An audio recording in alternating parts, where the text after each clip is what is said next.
Welcome to Eris Radio. This is your host, Sean Lawless. Today we're going to talk about entheogens, the difference between what is a sacred sacrament of plant medicine and what is constituted as a drug.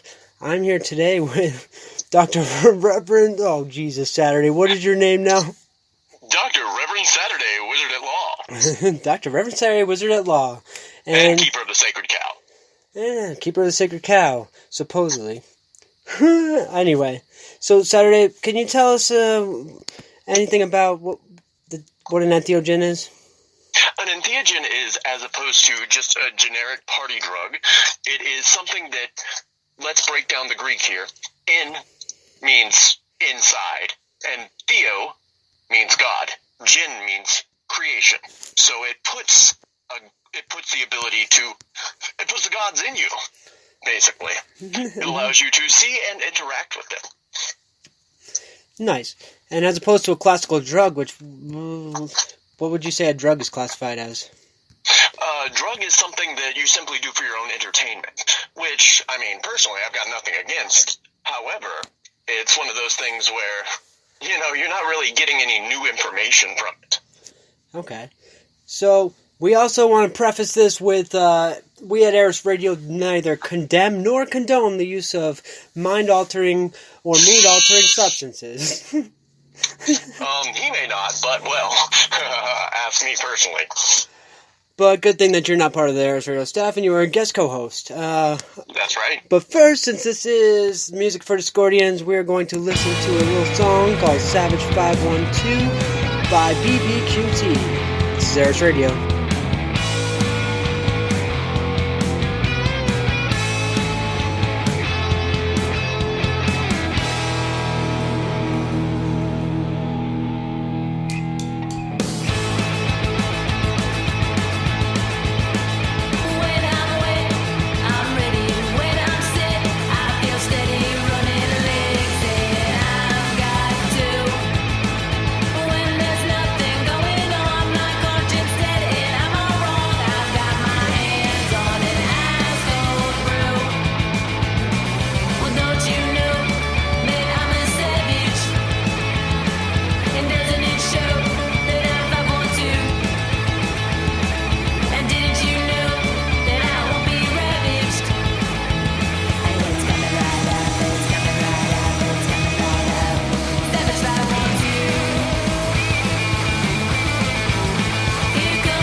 That's such a badass song. That was BBQT, and the song was Savage 512. What do you think about that band, Saturday? Well, BBQT, personally, I'm a huge fan. First and foremost, their music kicks ass. And secondly, I know the front lady personally, and she rocks it 24/7. Yeah, she really does. She's she is rock and roll. And you can find them at Bandcamp. Just look up BBQT, and that's spelled like it sounds. BBQT. Alright, so let's get back to entheogens. So, Saturday, Oh man, why don't we talk about the difference between what is an entheogen and what is a party drug? Most people don't, when they think of the word entheogen, they don't really think of the word crack, cocaine. They more think of something like ayahuasca or mushrooms, huh? Absolutely. As well, they don't think of things like GHB or any of the, whole grip of letter things, with the exception of the grip of letters psychedelics. Like LSD-25 or 2CI. 5-MeO DMT or whatever. Yeah. Those guys, though they are just a whole bunch of letters and numbers thrown together, do have a tendency to, crack open your skull and let the light in.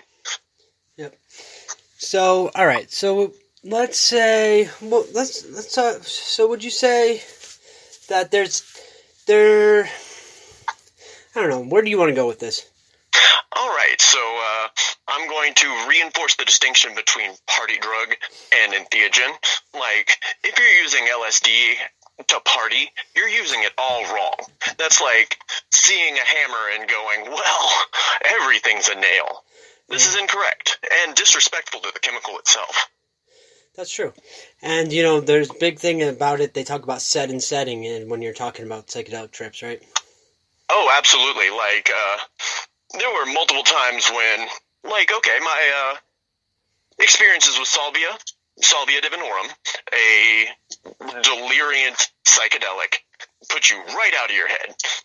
My experiences with that were very good until I ended up in the wrong set and setting, where one of my, air quotes, friends decided to start flicking pennies at me right as I started going into it. Oh boy, that was not a good trip. So, now, ayahuasca is a big one right now. Everybody's talking about ayahuasca because you've got all these pseudo-shamans down in South America bringing Americans in, claiming not only that it can cure up, mental neuroses, but it also claims to cure addictions. What do you think about that? On that note, personally, I'd have to do a whole lot more research. However, the active component in ayahuasca is an MAOI inhibitor and DMT. My experiences with DMT have been resoundingly negative, but for some, I can see that working. It's the same with any psychedelic.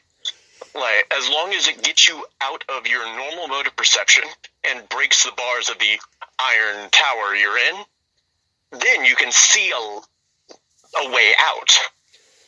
So as opposed to, say, GHB, which just puts you under, and you're gone. We talked about in previous episodes, which are no longer viewable, unfortunately, because they got deleted, but earlier episodes when Mr. Saturday and I had, Reverend Sataruday, That's right. had discussed chemonosis. We had talked a lot about the distinctions of it, but here's one thing that I really think is very important for people to understand. Most religions, their prophets were in some form of chemonosis. Well, no, they weren't in some form of chemonosis. They were in some form of mind-altering experience, such as, being fasting for 40 days and 40 nights, or being lost in the desert, or locked in a cave, or whatever, right? Yeah, absolutely. And obviously, as you mentioned earlier, there are shamans all across the world who eat a whole grip of what normal upland honkies would call drugs, when in reality, say, ayahuasca is an 8-hour DMT trip. There's no one that does that just for fun. Yeah. And, say, Amanita muscarina, which is the classic Mario mushroom. It's well known amongst the shamans of Siberia. Yeah, that's my favorite story. I love it. They say that where the legend of Santa Claus comes from the Siberian shamans. And the Siberian shamans, what they do, which is very strange, but they wear red and white suits similar to Santa Claus. They also not just eat the mushrooms, they feed the mushrooms to their reindeer, and they drink the urine that of the reindeer after they've induced the chemical, which is... I forget which chemical that is. Do you remember? Not off the top of my head, no. Good thing we got Google. But I Google. do know it is a deliriant as opposed to a true psychedelic. Well, it's a good thing we got Google here because... well, let's see. So, the genus Amanita... your way through knowing stuff. Well, hey, man, you know how it is. We bullshit our way through every episode here at Earth Radio. Yeah. The genus Amanita contains...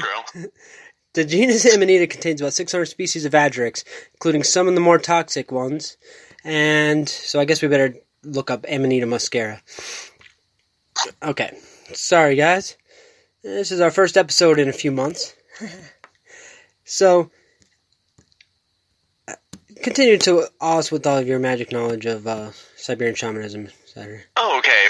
My knowledge of Siberian, specifically shamanism, is limited to one of the individuals in my cult who is currently in Siberia right now, and we have no idea what he's doing because he goes completely off-grid when he's out there, but he always comes back with some really interesting knowledge that I wouldn't have gathered myself. I wouldn't have been able to. It's not like Amanita grows in, well, Texas. Yeah, they do not. They grow more in, like, the northern states, especially, like, Washington. They grow really... Every fungus grows great in Washington. Yeah, right. Well, you know, it says that muscimol is one of the ingredients, ibotenic acid. It actually says that there's a bunch of different ingredients and they're not really sure, so that's kind of... Let's get away from the Amanita muscaria for a minute. Yeah, I'd imagine that's why they feed it through the reindeer in order to purify it, in a sense. Yep. Remove the things that'll just straight up kill you dead. Yep, and you know, if your reindeer dies, oh well, that's one thing. If you die, well, that's the last trip you're going to take. I'll tell you what, I ate a poisonous mushroom when I was younger, and it was the worst experience of my life. Imagine having Charlie horses in every muscle in your body while you're puking up everything and shitting at the same time. That sounds awful. For 3 days straight. It was great. Jesus God. I loved it. We just moved into a new apartment and I had white carpet. It was terrible. Well, isn't that the way it goes? So, you know, now let's talk back to the moral issue. That's what I'm concerned about. That's what everybody's always worried about. You know? I know. All right, give me your perspective. My perspective is that I take Timothy Leary's perspective that any man that isn't harming anybody should be allowed to adjust the way that they perceive reality through whatever means and chemical compounds necessary, as long as it doesn't harm other people. I can dig it like a spigot. Personally, I take an even more extremist approach to that. As long as it only hurts you, that's your life. No one else's. You are free. Do as you please. Yeah, true. That whole do what thou wilt shit that everybody loves. Yeah. Hey, call it shit all you want, but it's gotten me where I want to go. Well, hey, you know, I really believe that. I think that as Americans, and I know that there are people not of America listening to this, but I'm only an American, and that's all I can speak on. As an American, I believe it's my right to police my own sobriety. Mm-hmm. So far as I don't crash a car and kill somebody. Yeah. I mean, basically, the long and short is, your freedoms end at the tip of someone else's nose. There you go. I like that. You know, I'm in a pretty cool position because marijuana's been Reverse cowgirl? No, but that is an interesting position. And I will let you know if I ever end up in that position again Saturday. I'll even take pictures. But no, please don't. But I'm going to be an employee working on a marijuana farm. And marijuana is certainly, as opposed to a party drug, an entheogen. I agree. It has been used as such since, well, its discovery. Yep. I mean, that's pretty much... I don't know. All I know is that was my first mind and mood altering experience. Actually, no, I was going to say it was marijuana, but it wasn't. I actually had a fever when I was a kid, and I was puking my guts out, and I started to trip, and then everything slowed down, and I hated that feeling, but at the same time I wanted to get it back too. And, But, there's a Pink Floyd song about that. Right, dude. Comfortably numb.